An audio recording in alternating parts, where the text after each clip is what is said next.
wonderful panel again. I'd like to welcome to the stage Ferguson's marketing manager, Kara Highfield, for a brief introduction and to introduce her exciting panel as well. So, Kara.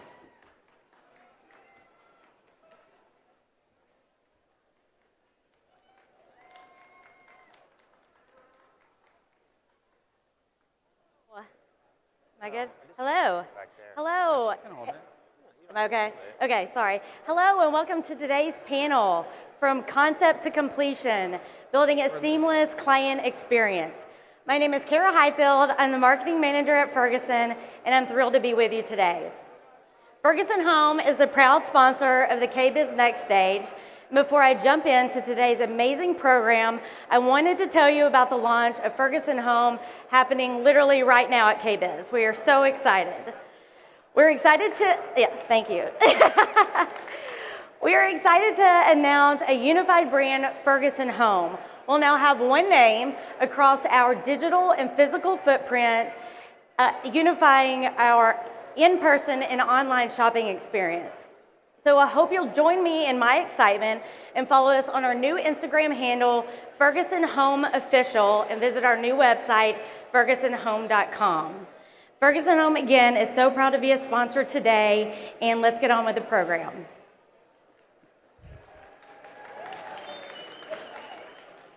I'm excited to moderate today's discussion on fostering strong collaboration between designers, vendors, and their clients, ensuring a smooth communication and seamless journey to have successful projects.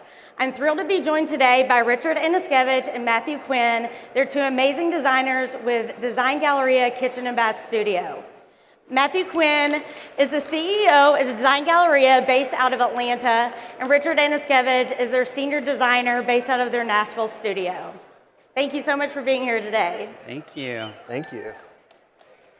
So, Richard and Matthew, I'm sure you know, are no stranger to the KBIS Next Stage. So, I thought we might jump in with just a fun icebreaker and something I selfishly want to know, and I'm sure you also will want to know. So, Richard and Matthew, what is your all-time favorite interior paint color? Oh, okay. Go ahead. Well, is leather a color? It can be. I would say I like to reside in neutrals. Hardwood putty is a often not known color in Benjamin Moore. That's a go-to for me. Great. It's a warm white. And probably shoreline gray for me, Benjamin Moore as well. Okay, well, that's great. Did everyone write that down? All right, we'll move on to our first question of the day. How do you ensure a deep understanding of your client's vision and needs from the beginning of a project, and how do you incorporate their desires with your professional expertise? The first date, you're really talking about the first date, and there is an interview. I think it's just as important that we interview that client and feel like they're appropriate to work with as they're kind of interviewing us. So I think once you first establish, do they have good taste? Is there a proper budget? And is there a proper timeline for what they're wanting? I think if you can get past that, and if there's a red flag of those three things, then you just kind of, say you're not right for the job. But let's say all three of those go well, then it's really, diving into their head, figuring out, it's anthropology. You're really trying to understand who they are. You're trying to understand what it is that they want to accomplish. And I find that if you ask the right questions, they're going to tell you what they want. You have to listen, write that information down. And then as long as you sprinkle some of those desires into the design, into the final design, they're not going to feel like they've been, steamrolled or ignored. Sometimes they don't know what they want, and that's probably the hardest part. But it's our job to give them something that they've desired. And I do that in many different ways. One of the things I do a lot of times on that first date is I'll ask a bunch of those questions, and every time they use an adjective, I'll write at the top of the paper, let's say they say light, or they say fun, or they say sexy, whatever it may be, I'll write the adjective at the top, and during all those questions, if they use that same adjective, I put a little tick mark next to that adjective. And at the end of the meeting, I'll see that they used this word 7 times, this word 10 times, this word 11 times. And then throughout the design process, if they question something, I'll say, well, in our first meeting, you used these 3 words this many times, and this decision was based on those 3 words. And it's really powerful. They definitely feel like you're listening to them, that you took the time to do that exercise. And I feel it's a really powerful, simple way to collaborate. I love that. It's really like honoring their subconscious desires and what they want to see in their project. And I would say, to Matthew's point, that's the programming phase, right? It's the downloading, listening more than you speak. But one other tip that I always like to think about is really starting to understand their threshold for pain. And one of the examples I could give is, think of it like a garden where you're starting to plant the seeds. So for example, I just recently had a fantastic client where we're doing a kitchen renovation, but there was this really awful tiled wall fireplace. So we're talking, and again, that threshold for pain, I'm like, talk to me about this tile wall, starting to understand that a little bit further. And, of course, immediately they're like, oh, we love it. Like, it gives this. And it's like, okay, I think there's opportunity there. So planting that seed and starting to think about it like a garden, you're growing ideas, I think that starts to show your expertise and point of view. I really love that. So our next question is, how do you tailor the design experience to each client's unique lifestyle and preferences while also anticipating future life changes to create adaptable spaces? So for me, I always think our responsibility as designers, I say it's kind of being the chameleon to the client. You want to take their raw energy and ideas and you want to enhance it in every which way. I also feel like as designers, we're artists and we have a responsibility to think about the soul of the home and the architecture and marry that ultimately with the lifestyle of the client. So I think, really understanding that and taking those 2 things and, presenting that allows the project to be really successful. Yeah, and I find, our job is to design a space that is flexible, adaptable. I don't think, all of us, we have no idea how our life is going to change tomorrow. So we have to create spaces that can adapt to those life changes. We, luckily enough, we have young clients as well, and they don't really know what to expect when you have children. All of a sudden you have children, or you have a parent move into the house. So we have to anticipate that. I just got back from Marrakesh like 36 hours ago and stayed at the Amman there, and I think there's no better hotel group that can anticipate. They anticipated things I didn't know I wanted or needed during that stay. And it was I knew this was happening today, and it was like a perfect segue to, wow, they knew that I wanted the fire lit or, this snack or this champagne, like whatever it was, the multiple things that they did during that trip, but they anticipated. So it's our job to anticipate as well. And that comes down to customer service as well, of course. No, I love that. And so our next question is, what steps do you take to maintain clear communication, manage expectations, and handle challenges throughout the project, especially when dealing with budget constraints or unexpected costs along the way? What's a budget? I know. I knew you were going to say that. I would say always show your best. That would be my biggest takeaway or tip. I always believe putting your best foot forward. Obviously we have to be respectful of budgets, but I can promise you 9 times out of 10, I've always shown the bigger idea, the greater idea, and they will buy it. So put your best foot forward from that standpoint. As far as, as a designer, I could have the best idea, but I'm only as successful as the other team members. So thinking about, your build team, your install team, being in lockstep with them and together putting your best foot forward allows that process to be really successful. Yeah, and then to tag on that as far as collaboration goes, though, expectations are very hard to be met if no one knows what they are. So I think it's very I always have a meeting where it's very clear, it's written out exactly what my expectations are of the client, what they need to provide me, and then what I am to provide them. So that's that clear communication, and you have to, I mean, a lot of our projects, they go on for 3 or 4 years. So the expectations sometimes even change, but that line of communication needs to not get slack. You know, over time, things, you may not send those weekly emails, those weekly updates to say, this is what happened on your project this week. So that communication's key, and actually, you know, back to what you're saying, that's one of the first date. I say, what is the best form of communication for you? Is it texting? Is it emailing? Is it phone calls? You know, and everybody has a different way of how they like to communicate.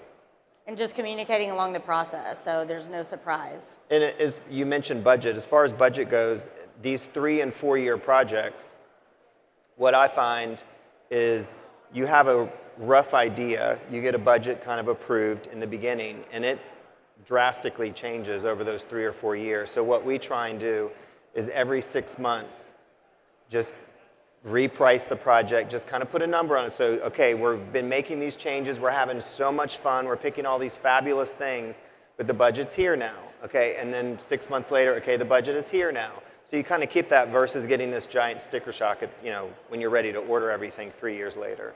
And I feel like Richard's client, you're going to sneak that ugly fireplace in down the road. And 100%. Looping back to those ideas, again, starting to grow that garden. Of course, that client, we ended up doing a full new fireplace, totally changed the room.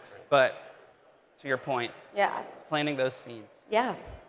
Next, and this one is interesting, is how do you use technology and tools to communicate your design vision to clients and enhance the overall experience? Well, we have an immersion room in our Atlanta office, and it's a, you know, you take a rendering, but it's projected on 4 walls. Oh, wow. So we set up a meeting tables in the middle of the room, and basically your client is standing in their space. It's fabulous. We put the exact fixtures, light fixtures, hardware, furniture, finishes, the flooring, the ceiling design.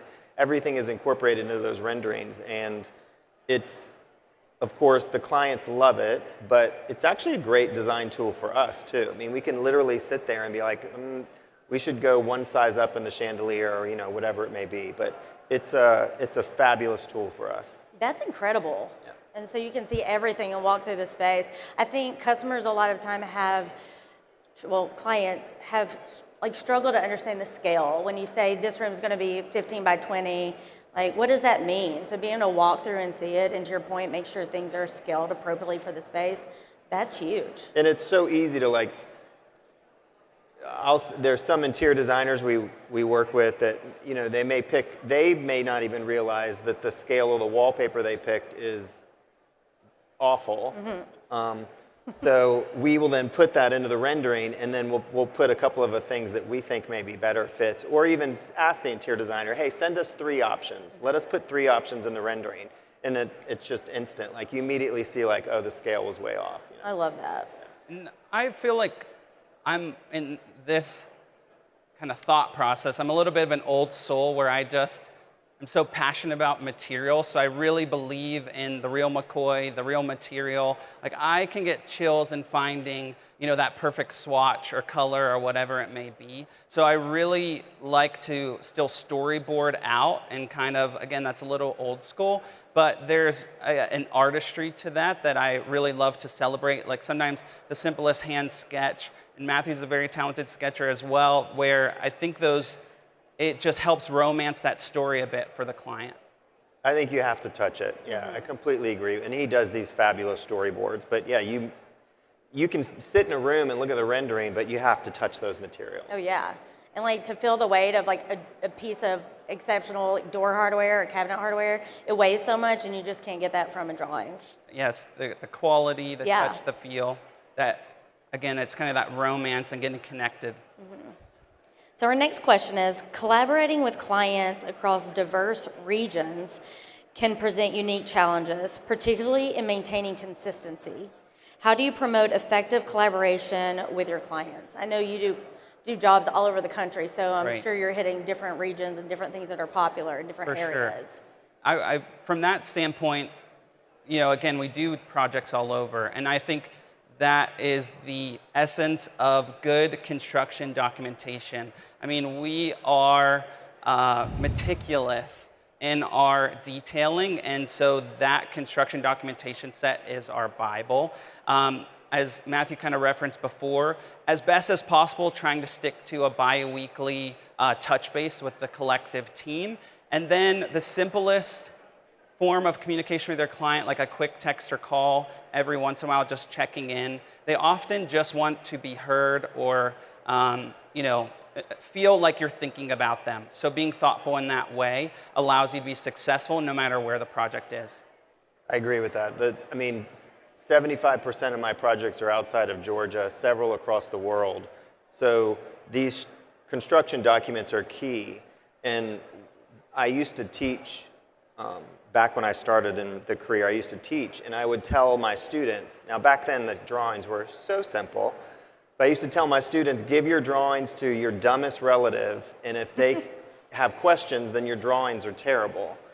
Nowadays, I think you could give our drawings to our smartest relatives and they'd still have a very hard time with it because they're so complicated. But, we assume that our clients can read drawings. We assume our clients can understand scale and proportion, and they can't. So you've got to communicate that to the client, and then, of course, have these construction documents where our teams across the world can build exactly what we want them to build. Install it exactly the way we want to install it. Because like Richard mentioned earlier, we can design anything, but it's nothing without great craftsmen and installers on the ground doing the work. And I know with the exceptional quality of work that you all have in your projects, the details. I've been in the Design Galleria studio in Nashville and seeing their displays. They're just exquisite, how the drawer pulls out and how the corners interact on a slab of a countertop. It's incredible, incredible detail. So with each of you being the CEO, the face of the company, and the senior designer, I know you can't be everywhere all the time. So I'm sure you have to rely on a really strong team to go and visit these sites, make sure everything is buttoned up perfectly. And how do you manage the fine line between being in studio and in front of your client and then also on site? I would say it's really about, it's not only our team members, the people that work at Design Galleria, but it's also the vendors that are installing, the craftsmen that are installing, the vendors that are supplying. You've got to engage them in the vision as well. So if everybody has that same goal, that they want perfection, like when I meet with let's say a countertop fabricator, I'm not just saying, these are the drawings, this is what I want. No, I want to explain to them the entire vision of the space. I want them to picture the space, how important their contribution to the project is to the overall vision. So I'm engaging the countertop fabricators, the metal craftsmen, just everyone is on the same page as far as what that overall vision is. And I think that gives me extra eyes on the project to make sure that what we've envisioned is actually